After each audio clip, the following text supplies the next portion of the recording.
196 நாடுகளில் இருக்கக்கூடிய தமிழர்களின் இல்லங்களில், அவர்களின் உள்ளங்களில், நமது அன்பர்தம் நெஞ்சில், தொலைக்காட்சிகளில், தேசிய தொலைக்காட்சிகளில், ஏன் எங்களை உற்று நோக்கி கொண்டிருக்கிற எதிரிகள் கூட நேரலையில் இந்த நொடிக்காக தான் காத்துக் கொண்டிருக்கிறார்கள்.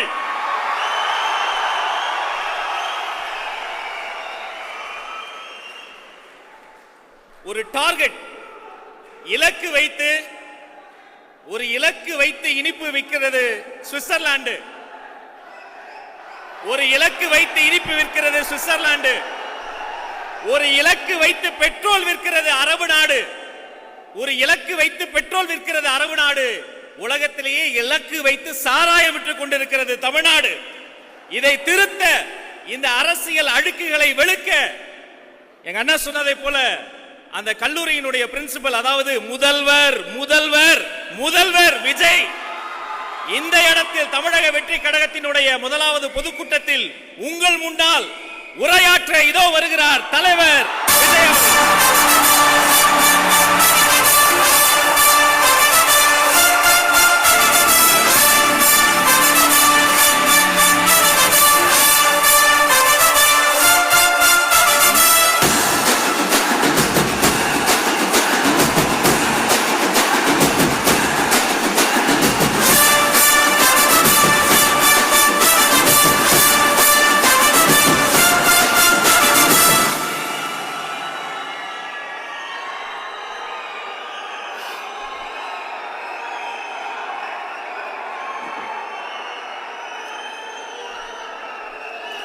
என் நெஞ்சில் குடியிருக்கும் என்னுடைய தோழர்களுக்கும் தோழிகளுக்கும் என்னுடைய வணக்கம்.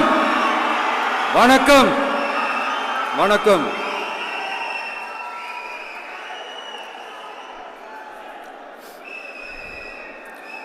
கதறல் சத்தம்லாம் எப்படி இருக்கு?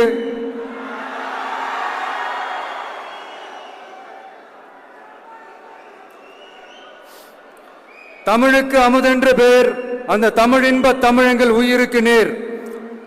இன்னைக்கு தமிழ்நாடு இருக்கிற சூழல்ல நாம் ஒரு புதிய வரலாற்றை படைப்பதற்கு தயாராக வேண்டிய அவசியத்தை நீங்க எல்லாருமே நல்லா புரிஞ்சு வச்சிட்டு இருப்பீங்கன்னு நான் நம்புறேன்.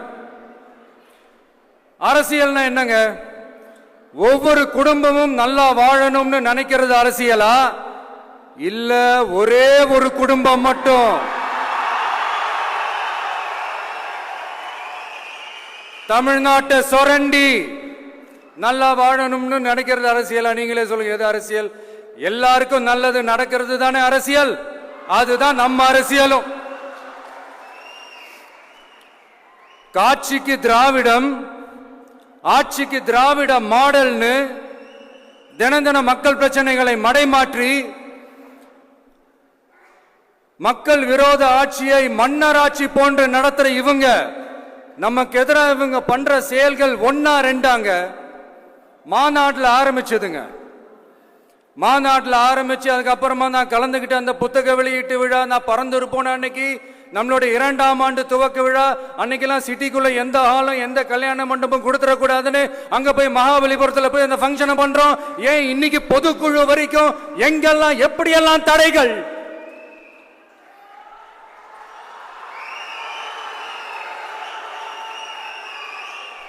ஆனா அத்தனை தடைகளையும் தாண்டி நம்மளுடைய தோழர்கள் சந்திப்பு நிகழ்ச்சிகள், மக்கள் சந்திப்பு நிகழ்ச்சிகள் தொடர்ந்து நடந்துகிட்டு தான் இருக்கும். அது தொடர்ந்து நடக்கும்.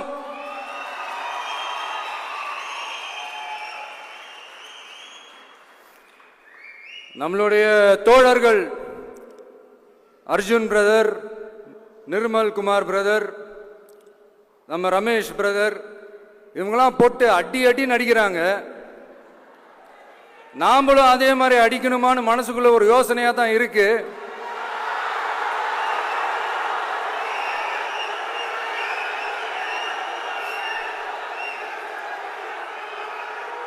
ரைட்.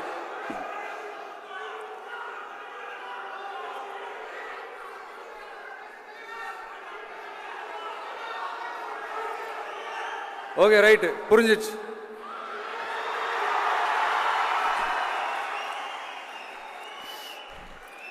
மாண்புமிகு மன்னராட்சி முதல்வர் அவர்களே,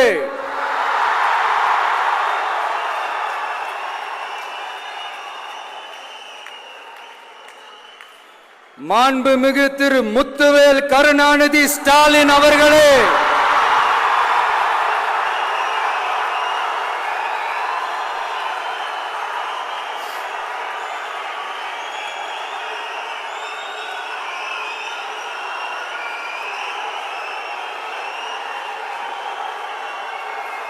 பேரை மட்டும் வீராப்பா சொன்ன பத்தாதவர்களே,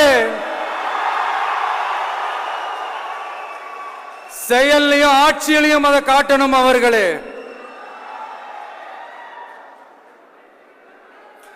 ஒன்றியத்தில் பாஜக ஆட்சியை ஒரு பாசிச ஆட்சின்னு அடிக்கடி அறைகூவல் விடுத்துவிட்டு இங்க நீங்க பண்ற ஆட்சி மட்டும் என்னவா? அதுக்கு கொஞ்சம் கூட குறைவில்லாத அதே பாசிச ஆட்சி தானே. ஒரு கட்சி தலைவனா ஜனநாயக முறைப்படி என் கழக தோழர்களையும் என் நாட்டு மக்களையும் பார்க்கிறதுக்கோ சந்திக்கிறதுக்கோ தடை போடுறதுக்கு நீங்க யாருங்க?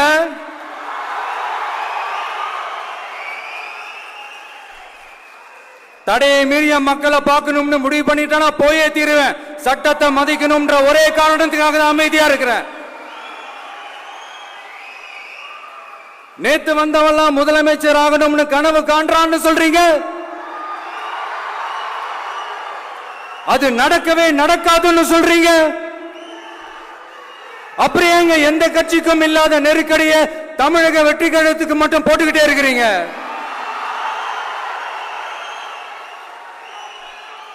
அணை போட்டு ஆத்த வேண்டும்னா தடுக்கலாம், காத்த தடுக்க முடியாது. அதையும் மீறி தடுக்கணும்னு நினைச்சீங்கன்னா சாதாரணமா இருக்கிற காத்து சூறாவளியா மாறும். ஏன் சக்தி மிக்க புயலா கூட மாறும். எனது அருமை தமிழக வெற்றி கழக தோழர்களே, நான் மாநாட்டில் ஒரு விஷயத்தை ரொம்ப வலியுறுத்தி சொன்னேன். அதே தான் இங்க நான் திரும்பவும் ரிப்பீட் பண்றேன். இந்த மண் பிளவுவாத சக்திகளுக்கு எதிரான மண், சகோதரத்துவ மண், சமய நல்லிணக்கத்தை பேணும் சமூக நீதிக்கான மண். இதை நம்ம பாதுகாத்தே தீரணும். உங்க எல்லாரையும் வேண்டி வேண்டி கேட்டுக்கிறேன். தமிழ்நாட்டிலிருந்து பல பகுதிகளிலிருந்து வர செய்திகள்லாம் கேட்கும் போது மன உளைச்சலையும் மன வேதனையும் தரதாகவே இருக்கு. சட்டம் ஒழுங்குன்னு ஒன்று இருக்கிறதாவே தெரியல. அதுக்கெல்லாம் இந்த கரப்ஷன் கபடதாரிகள் கவர்மெண்ட் தான் காரணம். இந்த நிலைமை மாறணும். அதுக்கு இருக்கிற ஒரே வழி, இங்க உண்மையான மக்களாட்சி மலரணும். அது வரணும்னா இவங்களை மாத்தணும்.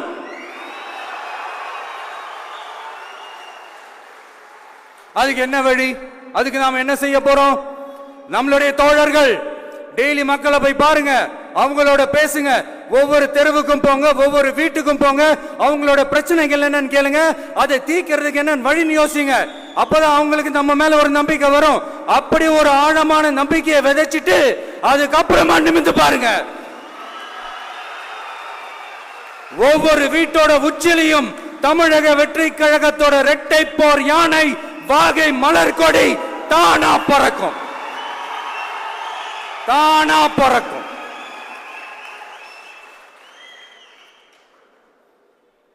மாண்புமிகு மன்னராட்சி முதல்வர் அவர்களே, உங்க ஆட்சியை பத்தி கேள்வி கேட்டா மட்டும் ஏன் சார் உங்களுக்கு இவ்வளவு கோபம் வருது? நீங்க ஒழுங்கா ஆட்சி நடத்திருந்தீங்கன்னா பெண்கள் பாதுகாப்பு ஒழுங்கா இருந்திருக்கும், சட்டம் ஒழுங்கு சரியா இருந்திருக்கும். பச்சை பிள்ளைங்க, படிக்கிற பிள்ளைங்க, சின்ன பொண்ணுங்க, வீட்டுல இருக்கிற பொண்ணுங்க, வேலைக்கு போற பொண்ணுங்கன்னு இவங்க எல்லாருக்கும் நடக்கிற கொடுமைகளை சொல்ல முடியல சார்.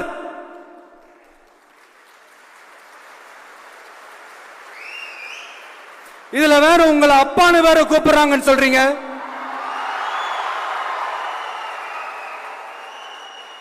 தினம் தினம் உங்களுடைய இந்த கொடுமைகளை அனுபவிச்சுட்டு இருக்கிற என்னுடைய சகோதரிகளான தமிழ்நாட்டு பெண்கள் தான் உங்களுடைய அரசியலுக்கு ஒரு முடிவு கட்ட போறாங்க, உங்களுடைய ஆட்சிக்கு ஒரு முடிவு கட்ட போறாங்க, உங்களுடைய இந்த அரசியல் வாழ்க்கைக்கு ஒரு முடிவு கட்ட போறாங்க. சரி, பெண்களோட லைஃப் தான் இப்படி போராட்டமா இருக்குன்னு பார்த்தா இங்க எத்தனை போராட்டங்கள்? பரந்தூர் போராட்டம், அரசு ஊழியர்கள் ஆசிரியர்கள் போராட்டம், போதைப் பொருள் எதிர்ப்பு போராட்டம், வரி உயர்வு போராட்டம், மீனவர்கள் போராட்டம், போக்குவரத்து ஊழியர்கள் போராட்டம், சாதிவாரி கணக்கெடுப்பு போராட்டம், சாம்சங் தொழிலாளர்கள், டங்ஸ்டன், விவசாயிகள் போராட்டம், மின்கட்டண உயர்வு எதிர்ப்பு போராட்டம், இஸ்லாமிய அமைப்புகள், செவிலியர்கள், மருத்துவர்கள், இந்த மாதிரி போராட்டங்கள். இதெல்லாம் சும்மா சாம்பிள் தான். இது இன்னும் சொல்லிட்டே போலாம், இந்த நாள் பத்தாது. ஆனா இந்த எல்லா போராட்டங்களுக்கும் தமிழக வெற்றி கழகம் கூட நிற்கும்.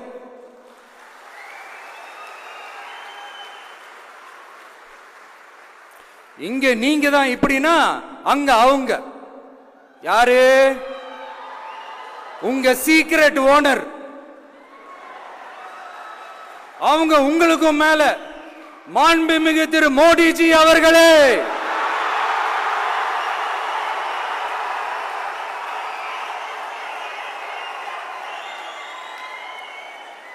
என்னமோ உங்க பேரெல்லாம் சொல்றதுக்கு எங்களுக்கு ஏதோ ஒரு பெரிய பயம் மாதிரியும் அப்படி ஒரு விஷயத்த சொல்லிடுறது. பேரை சொல்லணும், பேரை சொல்லணும், பேரை நான் ஒரு படத்துல சொல்லுவேனே, லியோவை பார்க்கணும், லியோவை பார்க்கணும், லியோவை பார்க்கணும்.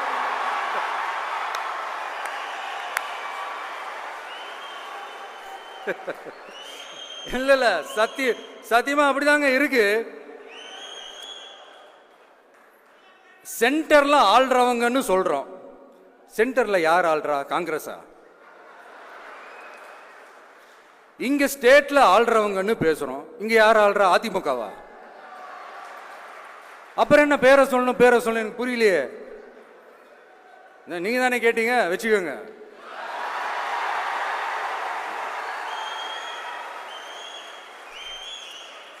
ஓட்டுக்காக காங்கிரஸ் கூட தேர்தல் கூட்டணி, கொள்ளையடிக்கிறதுக்காக உங்களோட, அதாவது பாஜகவோட மறைமுக அரசியல் கூட்டணி,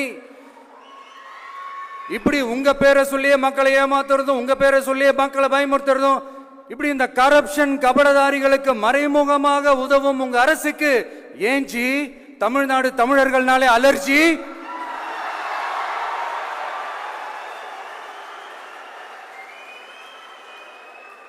தமிழ்நாட்டிலிருந்து வர ஜிஎஸ்டியே கரெக்டா வாங்கிக்கிறீங்க. ஆனா தமிழ்நாட்டுக்கு பட்ஜெட்ல நிதி ஒதுக்க மாட்டேங்கிறீங்க. இங்க படிக்கிற நம்ம பிள்ளைங்களோட படிப்புக்கு நிதி ஒதுக்க மாட்டேங்கிறீங்க. ஆனா மும்மொழி கொள்கையை திணிக்கிறீங்க. டீலிமிட்டேஷன் என்ற பேர்ல தமிழ்நாட்டோட பார்லிமெண்ட் சீட்ஸ்லயும் கை வைக்க பாக்குறீங்க. ஒரே நாடு ஒரே தேர்தல் நீங்க ஸ்டார்ட் பண்ணப்பவே புரிஞ்சிருச்சு பிரதமர் சார், உங்க பிளான் என்னன்னு, எங்கெல்லாம் எப்படியெல்லாம் எந்த திசைகள் எல்லாம் இந்த நாட்டை கொண்டு போலாம்னு. சார் உங்ககிட்ட நாங்க சொல்லிக்கிறதெல்லாம், தமிழ்நாட்டை கொஞ்சம் கேர்ஃபுல்லா ஹேண்டில் பண்ணுங்க சார்.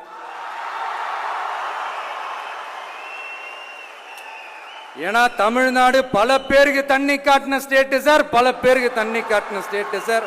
பார்த்து சார், பார்த்து செய்யுங்க சார், மறந்துடாதீங்க சார்.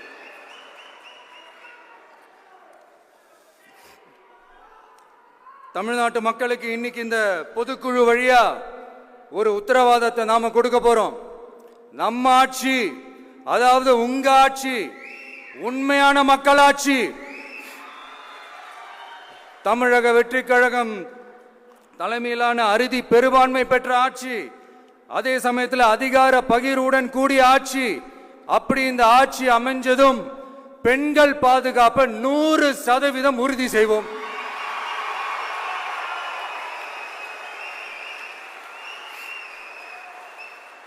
சட்டம் ஒழுங்கு ரொம்ப முறையா ஸ்ட்ரிக்டா வச்சிருப்போம். கல்வி, சுகாதாரம், மருத்துவம்னு அத்தனையிலையும் ரொம்பவே கவனம் செலுத்துவோம். அதுவும் எல்லாருக்கும் ஈஸியா ஈக்குவலா கிடைக்கிற மாதிரி செய்யறது தான் நம்ம டார்கெட்.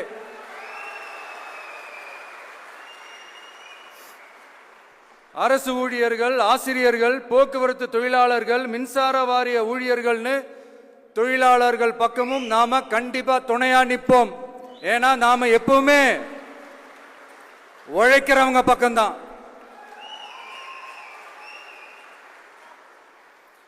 நம்ம தமிழ்நாடு விவசாய பூமி, இயற்கை வளங்கள் நிறைந்த மண்.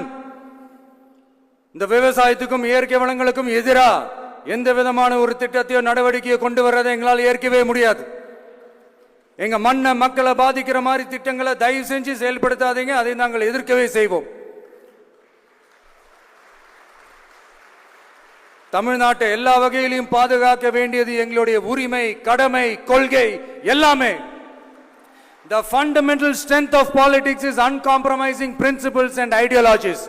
Periyar's social justice, Kamarajar's honest administration, Ambedkar's equal justice and equal opportunity, Velu Nachiyar's social inclusivity and communal harmony, Anjali Ammal's fighting for water resources were the reasons for choosing them as our party's ideologues and policy leaders.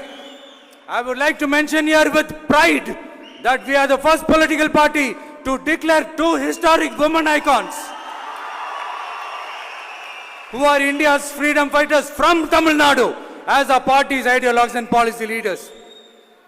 இப்படி ஒரு ஆழமான நம்பிக்கையுடன் வரும் 2026இல் தமிழ்நாடு சட்டமன்ற தேர்தலில் ஒரு மாபெரும் அரசியல் மாற்றத்தை கொண்டு வந்து மக்கள் சக்தியின் உதவியுடன் மக்கள் விரும்புகிற ஒரு நல்ல அரசை அமைப்பதில் உறுதியாக இருப்பதால்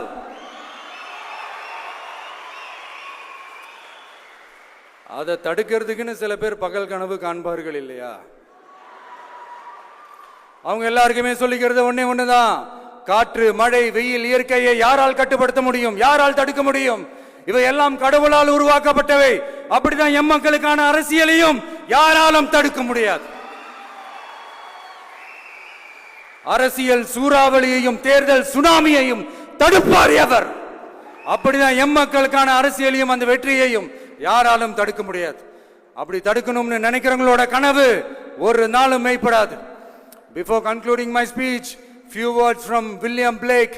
Men may come, men may go, but I go on forever.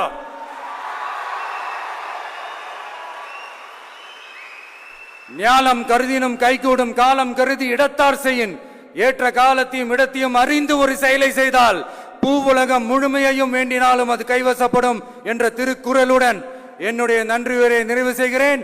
பார்த்துக்கிட்டே இருங்க, அடுத்த வருஷம் இது வரைக்கும் தமிழ்நாடு சந்திக்காத ஒரு வித்தியாசமான ஒரு தேர்தலை சந்திக்கும்.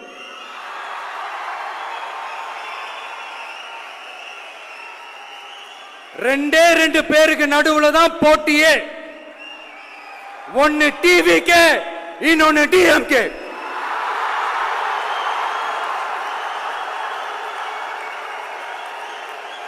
கான்பிடண்டா இருங்க, நல்லதே நடக்கும், வெற்றி நிச்சயம். மீண்டும் சந்திக்கும் வரை நன்றி, வணக்கம்.